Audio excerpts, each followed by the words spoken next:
तो इस कारण सुदामा को भोगनी पड़ी गरीबी। कृष्ण और सुदामा की दोस्ती से तो सब वाकिफ ही होंगे। अगर किसी को कभी दोस्ती की मिसाल देनी हो तो सबसे पहला नाम कृष्ण सुदामा का ही आता है।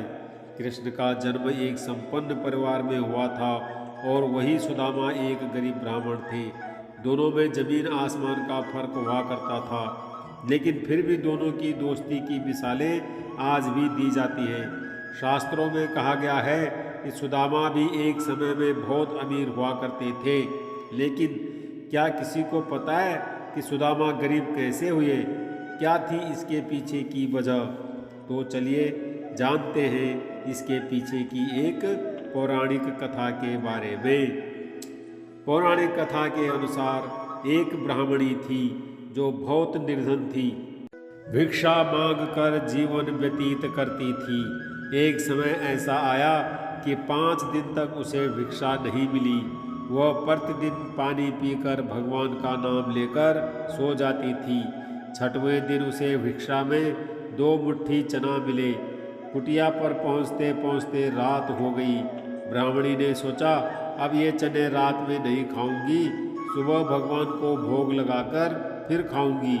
यह सोचकर ब्राह्मणी ने चनों को कपड़े में बांध कर रख दिया और वासुदेव का नाम जपते जपते सो गई। लेकिन कुछ समय बाद कुछ चोर चोरी करने के लिए उसकी कुटिया में आ गए। इधर उधर बहुत ढूंढा, चोरों को कुछ नहीं मिला, लेकिन वे चनों की बंधी पोटली चुरा कर ले गए, क्योंकि उनको उस पोटली में सोने के सिक्के लगे। इतने में ब्राह्मणी जाग गई और शोर मचाने लगी। गांव के सारे लोग चोरों को पकड़ने के लिए दौड़े। चोर वे पोटली लेकर भागे।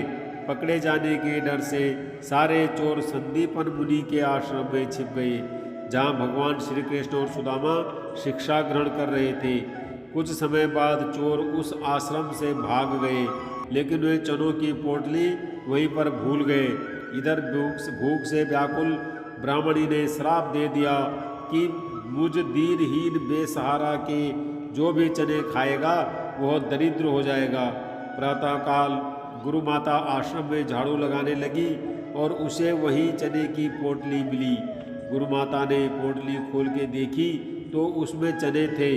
सुदामा और कृष्ण भगवान जंगल से लकड़ी लाने जा रहे थे, तो गुरु माता ने वह चने की पोटली सुदामा को दी और कहा कि बेटा भूख लगे तो खा लेना। सुदामा तो जन्मजात से ही ब्रह्म ज्ञानी थे। जो ही चने की पोटली सुदामा ने अपने हाथ में ली, त्यों ही उन्हें सारा रहस्य मालूम हो गया।